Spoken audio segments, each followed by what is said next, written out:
ओम जय श्री गणेशाय नमः। आप सभी का दिन शुभ और मंगलमय हो।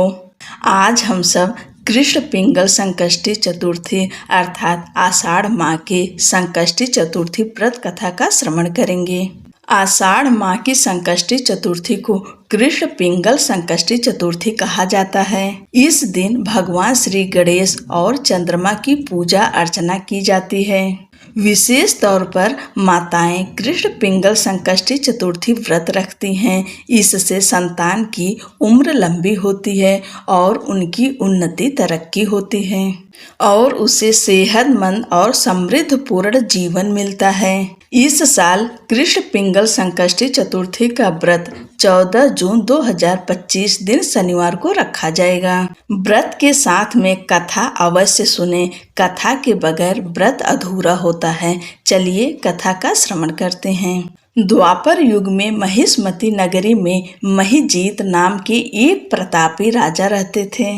वे पुण्य कर्म करने वाले और अपनी प्रजा को अच्छे से पालन पोषण करने वाले राजा थे, लेकिन उनकी कोई संतान नहीं थी, जिससे उन्हें राजमहल का वैभव अच्छा नहीं लगता था। वेदों में संतानहीन व्यक्ति का जीवन व्यर्थ माना गया है और संतान विहीन व्यक्ति द्वारा पितरों को दिया गया जल पितृगण गर्म जल के रूप में ग्रहण करते हैं।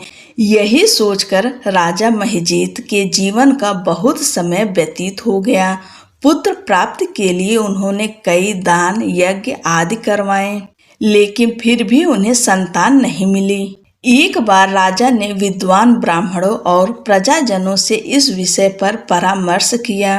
राजा ने कहा, हे ब्राह्मणों तथा प्रजाजनों, मेरी कोई संतान नहीं है। अब मेरी क्या गति होगी? मैंने अपने जीवन में कोई पाप नहीं किया, अपनी प्रजा का पुत्रवत पालन किया और धर्म का हमेशा पालन किया। फिर भी मुझे अब तक पुत्र क्यों नहीं प्राप्त हुआ? यह सुनकर विद्वान ब्राह्मण ने कहा, हे महाराज, हम लोग इस समस्या का हल ढूंढने की पूरी कोशिश करेंगे। ऐसा कहकर सभी लोग राजा के मनोरथ की सिद्धि के लिए ब्राह्मणों के साथ वन में चले गए। वन में उन्हें एक श्रेष्ठ मुनि के दर्शन हुए, जो निराहार रहकर अपनी तपस्या में लीन थे। उनका निर्मल नाम लोमस ऋषि था। सभी लोग उनके समक्ष जाकर खड़े हो गए और मुनिराज ने कहा, हे ब्रह्म ऋषि, हम लोगों के दुख का कारण सुनिए। हे भगवान, आप ऐसा कोई उपाय बतलाइए जिससे इस दुख का निवारण हो सके। महर्षि लोमस ने पूछा, सज्जनों, आप लोग यहाँ किस कारण आए हैं? स्पष्ट रूप से कहिए। प्रजाजनों ने कहा, हे मुनिवर, हमारे राजा का नाम महिजीत है, जो ब्राह्मणों के रक्षक, धर्मात्मा, दानवीर, सूरवीर और मधुर भाषी हैं। उन्होंने ही हम लोगों का पालन पोषण किया है, परंतु ऐसे राजा को आज तक संतान की प्राप्ति नहीं हुई है। हे महर्षि, आप कोई ऐसा युक्ति बताइए जिससे हमारे राजा को संतान सुख की प्राप्ति हो सके, क्योंकि ऐसे गुणवान राजा को संतान का न होना बड़े ही दुख की बात है। प्रजा की बात सुनकर महर्षि लोमस ने कहा, मैं संकट नाशन व्रत के बारे में बता रहा हूँ। यह व्रत निसंतान को संतान और निर्धनों को धन देता है। आषाढ़ कृष्ण पक्ष की चतुर्थी को एक दंत गजानन नामक गणेश की पूजा करें। राजा ने पूरी श्रद्धा से यह व्रत रखकर ब्राह्मण भोज करवाएं और उन्हें वस्त्र दान करें। गणेश जी की कृपा से उन्हें पुत्र अवश्य प्राप्त होगा। महर्षि लोमस की बात सुनकर सभी लोग उन्हें दंडवत प्रणाम करके नगर में लौट आए और उन्होंने राजा को महर्षि लोमस द्वारा बताए गए उपाय के बारे में बताया। प्रजाजनों की बात सुनकर राजा बहुत प्रसन्न हुए और उन्होंने श्रद्धा पूर्वक गणेश चतुर्थी का व्रत किया। कुछ समय बाद राजा की पत्नी रानी सुदक्षिणा को सुंदर और सुलक्षण पुत्र प्राप्त हुआ। श्री कृष्ण जी कहते हैं कि इस व्रत का ऐसा ही प्रभाव है, जो व्यक्ति इस व्रत को करता है उसे समस्त सांसारिक सुख प्राप्त होते हैं। बोलो गणपति महाराज की जय। अब दूसरी कथा का श्रवण करते हैं। एक समय की बात है कि भगवान विष्णु का विवाह लक्ष्मी जी के साथ निश्चित हो गया। विवाह की तैयारी होने लगी। सभी देवताओं को निमंत्रण भेजे गए, परंतु गणेश जी को निमंत्रण नहीं दिया, कारण जो भी रहा हो।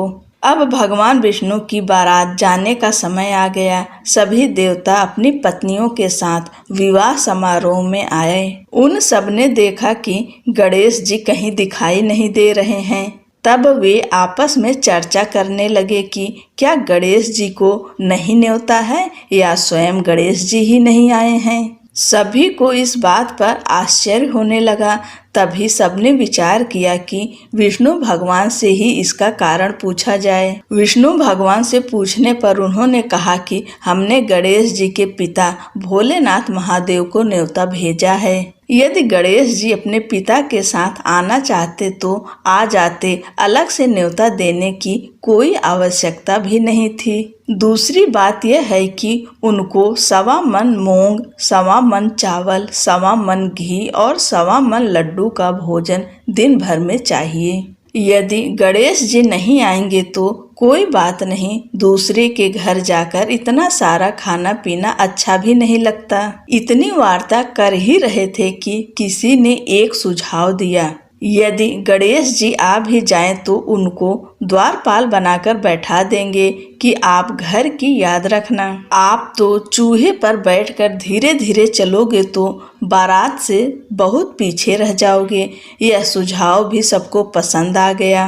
भगवान विष्णु ने भी अपनी सहमति दे दी। होना क्या था कि इतने में गणेश जी वहां आ पहुँचे और उन्हें समझा बुझाकर घर की रखवाली करने बैठा दिया। बारात चल दी। तब नारद जी ने देखा कि गणेश जी तो दरवाजे पर ही बैठे हुए हैं। तो वे गणेश जी के पास गए और रुकने का कारण पूछा। गणेश जी कहने लगे कि विष्णु भगवान ने मेरा बहुत अपमान किया है। नारद जी ने कहा कि आप अपनी मूषक सेना को आगे भेज दें तो वह रास्ता खोद देगी, जिससे उनके वाहन धरती में धंस जाएंगे। तब आपको सम्मान पूर्वक बुलाना पड़ेगा। अब तो गणेश जी ने अपनी मूषक सेना जल्दी से आगे भेज दी और सेना ने जमीन पोली कर दी। जब बारात वहां से निकली तो रथों के पहिए धरती में धंस गए। लाख कोशिश करें परंतु पहिए नहीं निकले। सभी ने अपने अपने उपाय किए परंतु पहिए तो नहीं निकले, बल्कि जगह जगह से टूट गए। किसी की समझ में नहीं आ रहा था कि अब क्या किया जाए। तब तो नारद जी ने कहा, आप लोगों ने गणेश जी का अपमान करके अच्छा नहीं किया।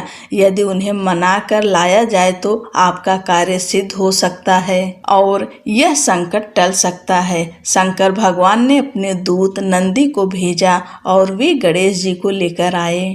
गणेश जी का आदर सम्मान के साथ पूजन किया। तब कहीं रथ के पहिए निकले।